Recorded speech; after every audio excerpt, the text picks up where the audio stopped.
Why do some people seem to thrive in the middle of chaos while others crumble? Is there a secret to making it work for you? Today, I have with me Dr. Eric Recker, who knows what it's like to juggle it all. He's a dentist, a pilot, a keynote speaker, and even a mountain climber. But even with all of these achievements, he's faced burnout and overwhelm. And in this episode, we're going to reveal how you can reduce stress, take control of the chaos, and win the now. Plus, we're going to be exploring his powerful dam analogy, a mindset shift that could change how you approach burnout forever. If you're ready to stop the flood of stress and start living as your best self, let's do this. Welcome, Eric. I'm so glad that you're here. Wow, what a great introduction, Danielle. I'm excited. Thanks for having me on your show. Yeah, this is going to be so fun. We realized we kind of met through a speaking course and through a mutual friend. And from there, we realized that actually we have even more connections. Yeah, it's crazy when I talk to my brother-in-law and his wife, and they're like, "Oh, we heard you're in a class with Danielle." And I said, "Yeah." Well, we were basically roommates with Danielle. We knew her in college. I'm like, "You are kidding me. This is such a small world. I love it." It absolutely is, and they're good people, so I'm super excited to get to chat with you in this capacity today. And, like, I know from the outside, you are definitely someone who seems like you have it all together, but I know that you haven't always felt that way. Could you tell me a little bit about your own story of burnout and stress and navigating achievement with, like, living fully? Yeah, so I think we all have a story, and a lot of us have some words that were spoken over us that created a problem. For me, it was on the recess kickball field in the early 80s. I was in Pella, Iowa. I was about 8 years old, and I was told that I wasn't good enough. So it's one thing to get picked last for kickball. I wasn't picked at all. And I was repeatedly told that I wasn't good enough. So what happened is that malware was deposited into my brain, and I stuffed it, but it was always there, and it influenced everything that I did. So I believed that I wasn't good enough. I made a pact with my 8-year-old self. I said, I'm going to be so freaking good at everything I ever do that no one's ever going to not pick me. So I stuffed all that in my subconscious, and I didn't think about it for years, but it influenced everything that I did. Nothing was ever good enough. In college, in dental school, it wasn't good enough that I was in the top 15. I had to be in the top 10 in my class. Once I got done with dental school, nothing was good enough. So I chased advanced degrees and certifications. I started running. I took that all the way through Ironman triathlon. There was a point where I was buying the practice I had practiced with my dad. I was sick of funding his retirement. So I told him, Dad, I'm going to buy the practice. So I was buying the practice from him, building a new office, training for 2 Ironman triathlons, coaching both of my kids in soccer, and I was on 5 boards. And everybody from the outside thought this guy is killing it. The reality is I was just really good at hiding the fact that I was dying on the inside. I just felt I felt I couldn't share this with anyone. I kept it all inside, and burnout just kept tugging me lower and lower and lower to the point where the question popped in my head, would it even matter if I wasn't here? And I'm really thankful that I never entertained that question any farther than that. But burnout had a grip on me, and I was experiencing chest pain, heart palpitations, terrible tension headaches, and panic attacks. Panic attacks, I officially give those 0 stars on TripAdvisor. Do not go down that road if you don't have to. But I ignored all these signs. I just kept forging ahead, still working on that broken operating system that I wasn't good enough. Basically, it led me to almost selling my dental practice and walking away from dentistry. I had a plan to do that. I had someone to buy it. That person ended up being in a horrific car accident about 2 months before we were going to complete the transaction. He survived, but the deal was off the table, and he was nowhere near ready to buy a dental practice. So I had to step back at that point and think, okay, what is it that I really want with life?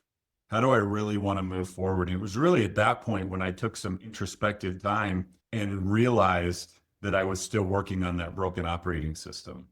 All of those memories of being an 8-year-old on the kickball field, not getting to play, rushed back, and I realized what I had been doing. So I started to go to work on myself. And that's when I realized I have this story. I learned how to overcome burnout. I want to dedicate the rest of my life to helping other people where they're at on the spectrum of burnout to help them move forward. There's so much about your story that I feel like I can connect to. And especially, that moment of being, 8 years old on the kickball field and going, hey, you know what? I'm going to prove you wrong. And what's interesting is there's so much fuel in that, like, let me show you. Oh, you think I can't? Watch me.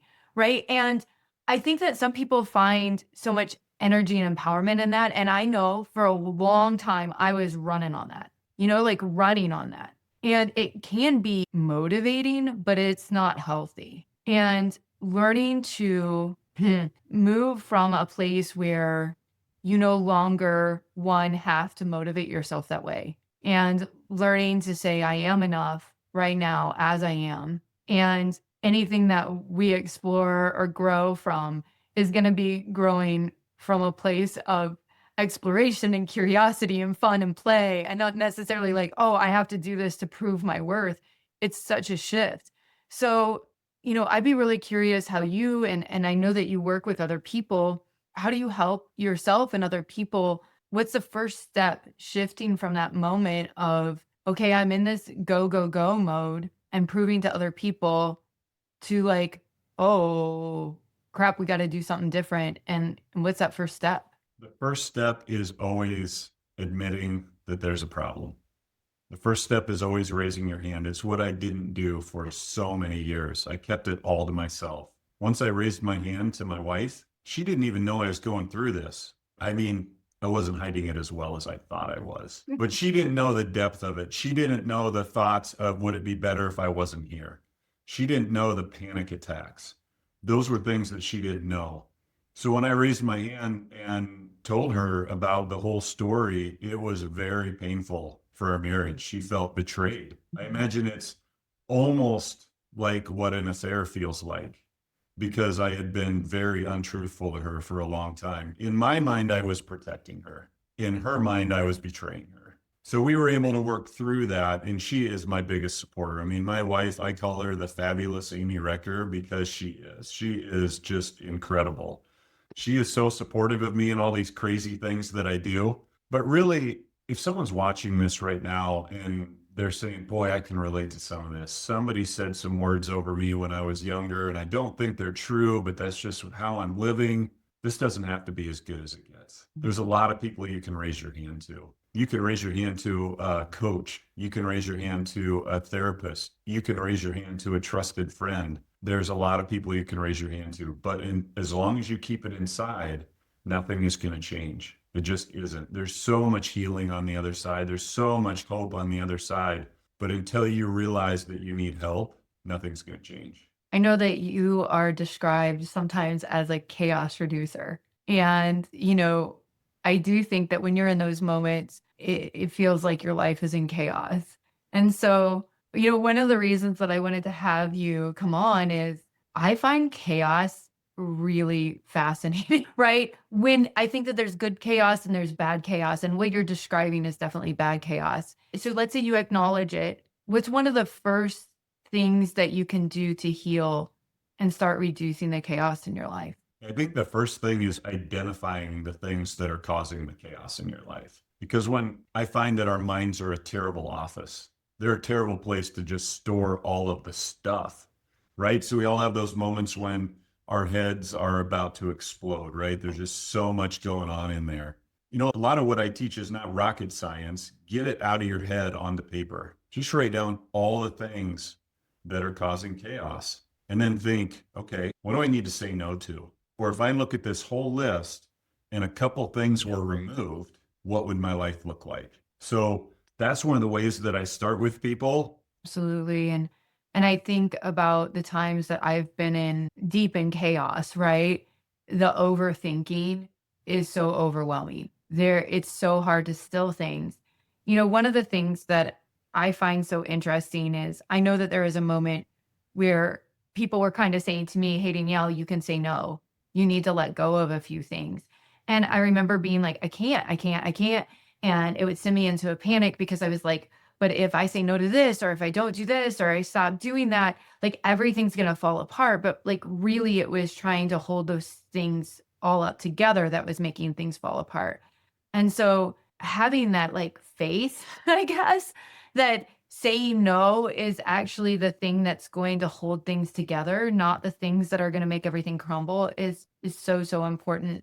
I think it's super important for us to realize that every yes that we say is a no to something else. So we were talking about just before we got on here, a potential Zoom meeting that we could jump on that we don't have to jump on, but it's there and there's going to be a lot of good information there. It's also gorgeous outside. It's a really nice spring day. So saying yes to that meeting is saying no to going outside and spending some time in the sun, maybe connecting with someone else. My wife was like, hey, after your podcast, you want to sit outside in the courtyard and read a book for a little bit? Yeah, I kind of do. Absolutely. And I'm sure you've found this, Danielle, when you said too many yeses, you're kind of saying no to your family, right? Because our family, they're there. Like we can just kind of shove them to the side a little bit, but we can't shove any of this other stuff to the side. And it becomes this weird sort of pride that we have that we're so important, that we're the only ones that can do this. Talked to somebody recently at a class and she said, I can't wrap my head around this. She said, if I don't do it, it's not going to happen. So I asked her, and what if it doesn't happen? What if that small detail at your church doesn't happen? Is it going to be okay? Is it going to matter in 5 minutes, 5 hours, 5 days, 5 weeks, 5 months, 5 years? So we get in this, we really think we're more important than what we are. And so we think we're the only ones who can do it, but it's not true. Yeah. You know, I think that one of the things that really helped me was to treat it like an experiment. Like, let's just test it out, right? I'm going to say no, and we're just going to see what happens. And it's going to be an experiment. We're going to collect a little data. And then from there, if like things do fall apart, then I'll know to say yes again next time, right? And then what would happen is I would either be able to delegate it or we just wouldn't do it. And I'd be like, ooh, nothing happened, you know? And then it would kind of like empower me and create this confidence to go, oh, where else can I do this? Can I test that out and see what happens there? Yeah. But wait, there's no explosion? What?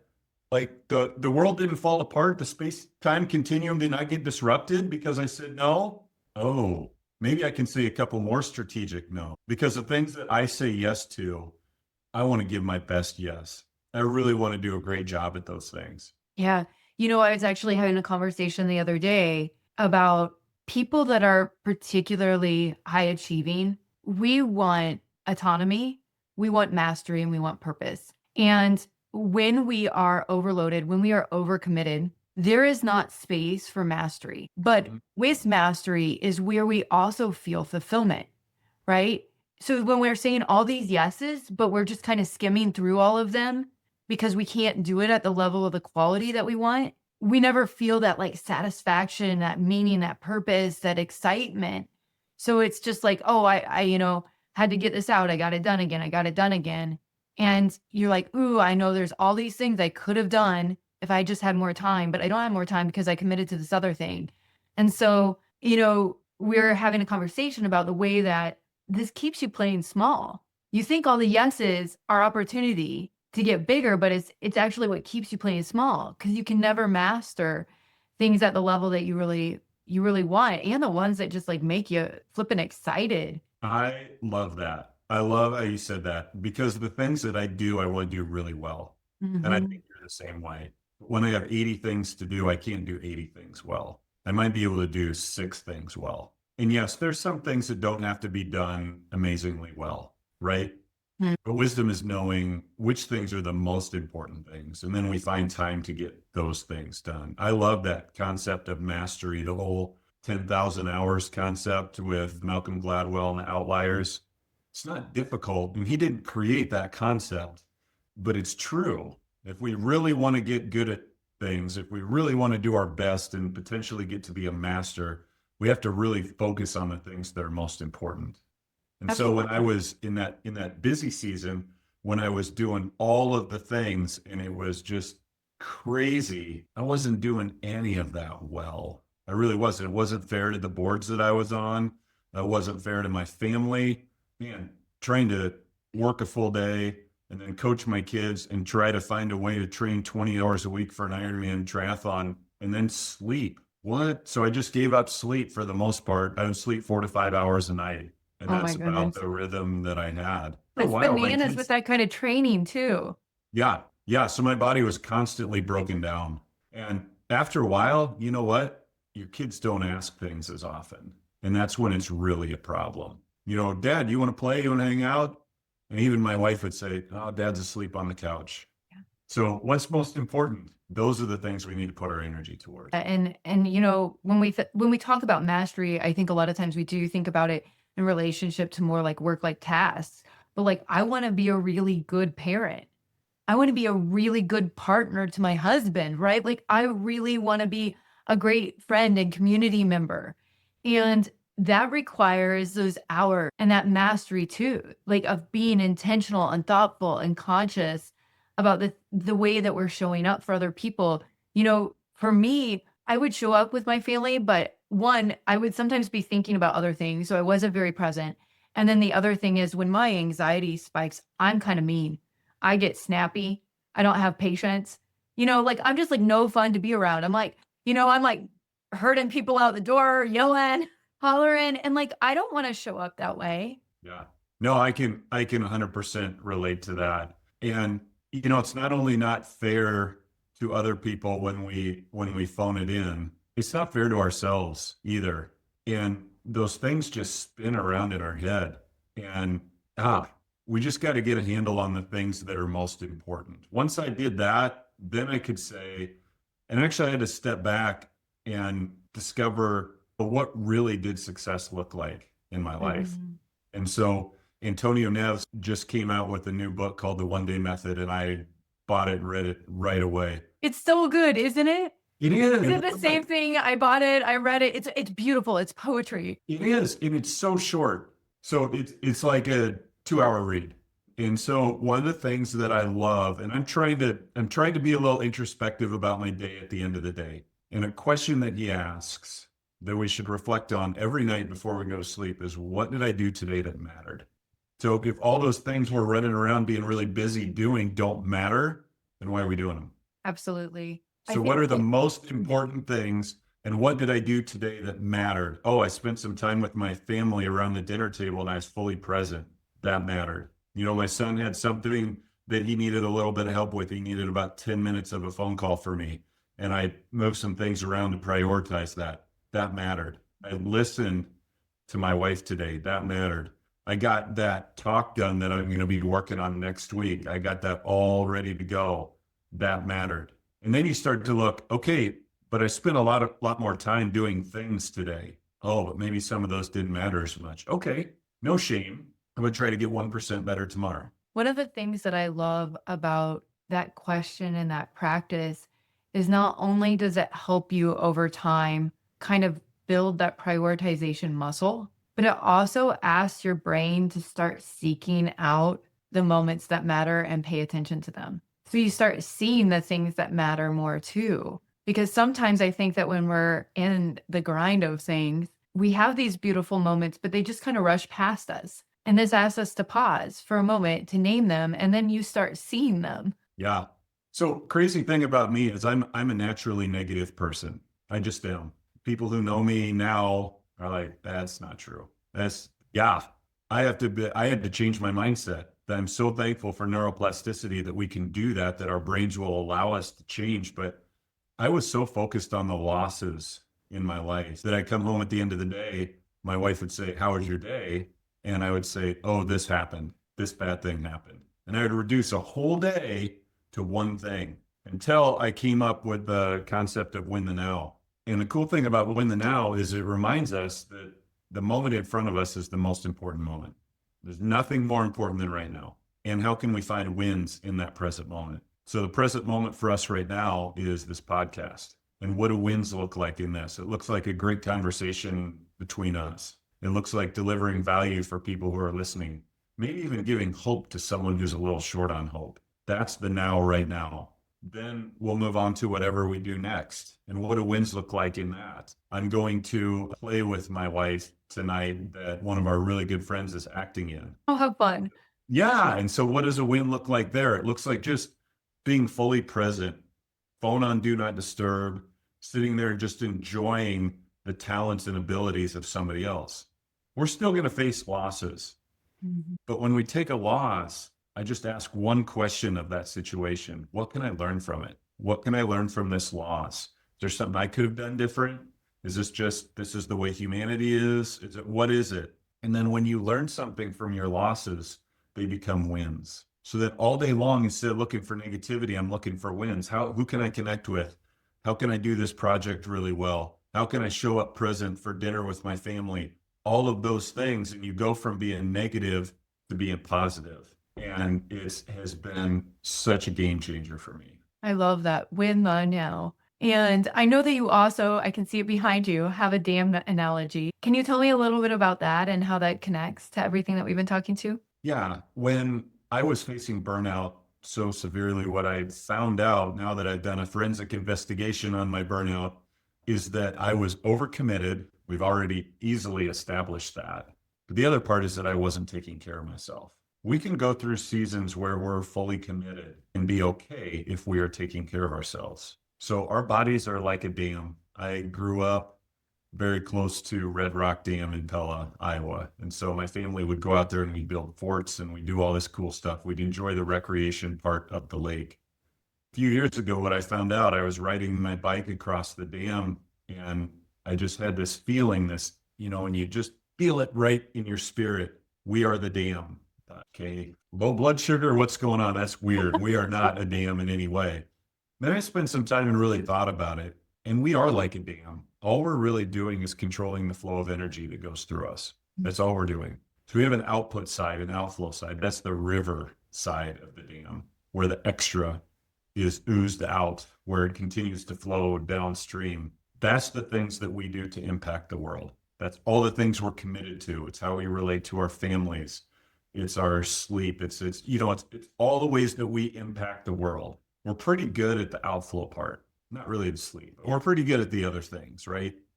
What we're not so good at is the inflow side. We have to do things to give us some reserve so that we can pour out into the world. So I constantly had an empty lake and I kept pouring out and helping other people and doing other things. It wasn't until I realized that I have to have something in the tank. So I went to work on habits.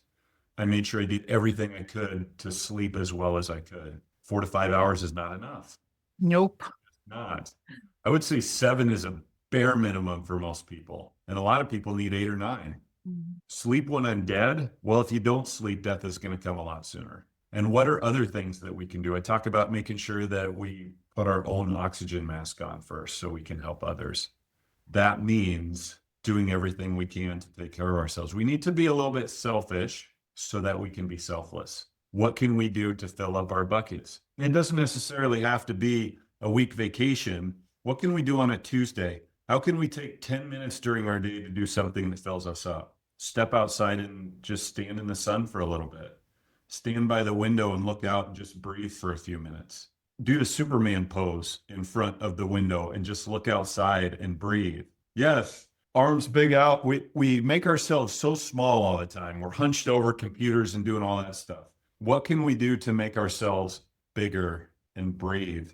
So the dam analogy is all about making sure that we're full so that we can impact the world. I absolutely love that. And as someone who has worked really hard to be vigilant about those non-essentials that keep our reserves full, once you've had a taste of what it feels like to be full and be able to then, have that rush of energy to give to others, you don't want to go back. You don't want to go back. So, I like to give people like a little bit of a taste of what life is like on the other side, right?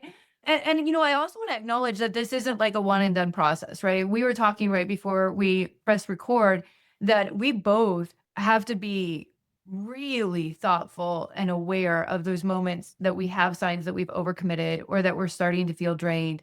But the difference is like I can recognize those a lot sooner now, and I know the actions that I need to take so that it doesn't go on for weeks, months, years, right?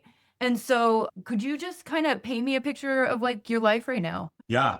So we were talking, over the last 10 days, it's been a few days ago, but in a period of 10 days, I had 4 talks, 4 speeches that I delivered. 2 of those were, one was for 4 hours, one was for 5 hours, one was for 3 hours, and then one was for 35 minutes. So they were all completely different. And what I noticed in the middle of that is that my anxiety was going up. I was irritable to be around. I was getting reactive. I was getting chippy when my wife was saying things. I was seeing some of these things that, because I paid attention to what got me there in the past, now I have some guardrails on and I could see all these things. So once I started seeing these things really coming back in my life, I went back to the systems that I have in place. And there were a couple of things that I wasn't doing. I was pushing those things aside because I didn't have enough time to do them. And one simple thing is that I had just paused my gratitude practice.